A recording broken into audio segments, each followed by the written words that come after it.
Assalomu alaykum do'stlar. Charchamayapsizlarmi? Yaxshimisizlar? Bugun har doimdagi raqamlarda gaplashadigan raqamli jamoasi. Hop, raqamli yana yengillik qilishdan to'xtamaydi. Bugungi raqamli talksni birinchi soni. Hop, o'zimni tanishtiradigan bo'lsam, tanimaydiganlarga, mani ismim Husniddin, 2 yildan oshiq Kamoliddin Digital'da shogirdlari bo'lib, birga yo'llarda ishlayman. Hop, bugun bitta o'zim emasman. Men bilan 2 yildan beri birga yurib, proyektlarda yordamlashib, men ularga, ular menga noto'g'ri yoqsam, yo'q, bu yerda xato qildingiz deb xatolarimni to'g'rilab turadigan hamkasbimni tanishtirmoqchiman. Fazliddin. Assalomu alaykum hammaga do'stlar. Yaxshimisizlar, tuzukmisizlar? Hop, bugungi mavzuyimiz reklama byudjeti kam, potensialli mijozni qayerdan topsak bo'ladi degan mavzu. Nima desam bo'ladi? Agar shu videoni target to'g'rilikda ko'rib turgan bo'lsa, og'riqli mavzu.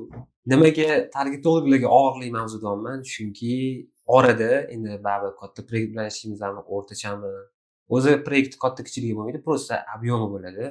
Talab qilayotganidan kelib chiqib turib, o'sha katta kichiligini target to'g'riliklar aniqlaydi. Ba'zida shunaqa byudjeti kam mijozlarimiz keladi. Men boshida o'zim target yo'qotganimda kunlik $2 nari borsa mayli. Oshdi deganda ham $5 target yoqqanman. Bu ham SMS maqsadida bo'lgan, voblyuchonist maqsadida. Ammo lekin kichkina byudjet degani rezultat qilish mumkin emas yoki A tochkadan B tochkagacha yetib olishimizga yetmaydi degani emas. Kichkina byudjetda ham yaxshi rezultatlar qilsa bo'ladi. Xullas minimaldan ham past byudjet bilan qilsa bo'ladi. Mijozni ham ishonchni oqlasa bo'ladi, sifatli mijozlarni ham topsa bo'ladi. Fazliddin, sizda ham esimda bor, oldin yo'q. 23-yil yozda bitta proyekt keldi, esingizda bo'lsa. Unique nima edi? Unique Sneakers. Da. O'sha kelgan edi. Oyoq kiyim sotardi. Hozir o'rta sredniy chek esimda yo'q. Bir 200 ming so'm, 300 ming so'm atrofida bo'ladi. O'sha payt ishlab yurganimizda o'sha proyektni sizga beruvdilar Kamoliddin akam. O'shani eslatib oling. Qanaqa bo'ldi? O'sha paytlar hamon esimda. Birinchi proyektim edi. Kamoliddin akam ishonch bildirib shu proyekt berganlar. To'g'risi hamma target to'g'riladi, bu holat bo'lsa kerak. Menda ham shunaqa holat bo'lgan. Hayajon bosgan to'g'risi. Bu proyektni eplab keta olmaymanmi? Ishonchni oqla olmaymanmi? Yaxshi rezultat qilib bera olmaymanmi degan fikrlar, xayollar juda ko'p o'tgan. Kichkina proyekt bo'lsa ham, kichkinada, minimalniy kichkina proyekt bo'lsa ham, men uchun juda katta deb tuyulgan, to'g'risi.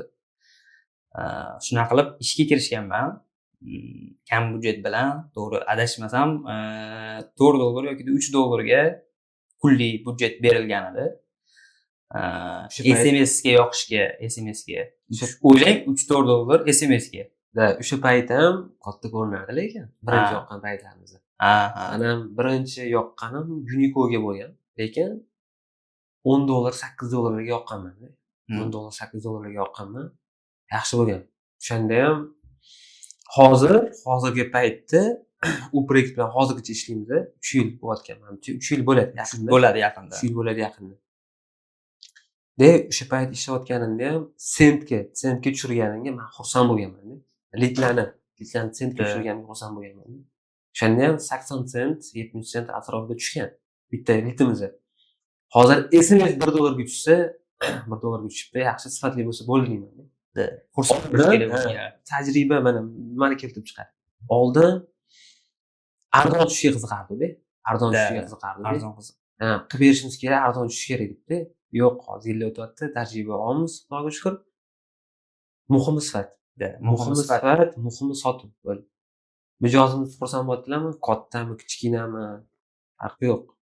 Xursand bo'lyaptilarmi? Bizning ishimizdan rozi bo'lyaptilarmi? Bu baxt. Bu men uchun baxt, siz uchun ham, o'z hamma targetlarga baxt. Eng katta baxt bu. O'sha paytlar Kamoliddin akamni darslarini ko'rib borardim. Обязательно tushunmagan joylarim bo'lsa, bitta kirardim. Auditoriya qismiga, byudjet qismlariga, gruppa qismlariga nimalar yozish kerak, tekstlariga nimalar qo'yish kerak. Hamma narsalarni o'rganib oldim-da, kirib oldim-da, sekin yoqishni boshladim keyin. Yoqqanimda birinchi kuni adashmasam 15 sentmi, 12 sentdanmi tushgan SMSlar. O'sha atigi o'sha kichkina summaga yoqilgan, $3 yoqilgan. O'sha 12-15 sentdan tushgan SMSlar. Keyin men biznes egasi bilan gaplashganman. Savdo qanaqa bo'lyapti aka? SMSga yoqilgan ekan. Shu 12-15 sentdan tushdi. Qanaqa bo'ldi bugun savdo desam, tak hozircha paka tinch, lekin narxni so'rab, qiziqib yozayotganlar bo'lyapti degan.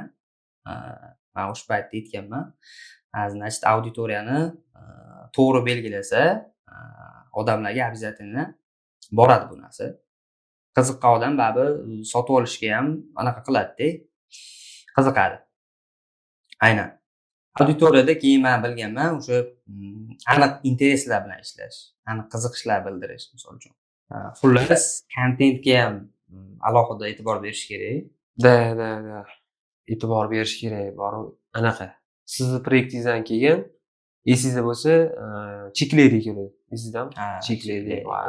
U meni yomon qiynagan. 5 marta. Reklamni kabinet emas. Biznes menejer emas. 5 marta Instagramimizdan mingtadan shu 2000 taga qarab ketayotgan подписчикlarni, o'sha подписчики bor profilni ham bloklab yuborgan. Uni valomati ham qaytara olmaydi, qo'pol qilib aytganda. 5 marta bo'lgan. Keyin oxiri sentyabrda uzr, aka, mana shunaqa bo'ldi. Biz anaqa qila olmaymiz. Chunki biz yaqindan ham logoni bekitishga ham harakat qildik, bilmadim. Keyinchalik o'sha ishlaganimdan keyin 1 yil o'tgandan keyin soat kelgan. Soat proyekt kelgan. Soat proyektda ham endi budjeti katta emas edi, lekin aytishgan o'tdi. Menda o'sha esimda qolgan. Ataka qilishar ekan. Ko'rmagan, ko'ra olmaydigan, qo'pol qilib aytgan, ko'ra olmaydigan odamlar ataka qilar ekan. Misol uchun guruh 30 ta 40 ta odamga yig'ib oladi-da, bitta postga ataka qilishadi. Spam beradi, keyin u nazoratga tushadi. Nazoratga tushgandan keyin bitta qaralgandan keyin ketaveradi. Men shunaqa deb o'yladim. Keyin nimasi 1 yildan keyin bo'lyapti. U payt endi yetarlicha so'z aytolmaganman mijozga.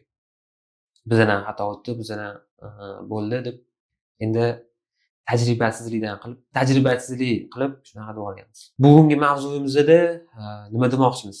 Kam minimal budjet bilan ham yoqsa bo'ladi. Faqat katta proyekt yo'q, $10 ga yoqishimiz kerak, yoki rezultat bo'lmaydi, yoki mana bo'lib qoladi. Yo'q, o'zingizlarni страховкаларni olmaydi. Klient shu og'riq bilan kelyapti, bir yechim berish kerak. O'tkazgan vaqtingizga rozi bo'lasizlar degan umiddaman. Bu yerda manfaatli keyslar ham bo'ldi. Nimaga manfaatli deyapman? Chunki tajribasiz bo'lgan payt yoqilingan keyslar ham aytilindi. Tajribali bo'lgan paytdagi yoqilingan keyslar ham aytib o'tilindi-da. Shunga men ancha spokойно yoqqanman. Xullas, bugungi sonimiz tugatamiz. Obuna bo'lishni vashni unutmanglar, chunki hali ikkinchi soni chiqadi. Hammaga rahmat do'stlar. Obuna bo'lishni esingizdan chiqarmang. Ko'rishguncha.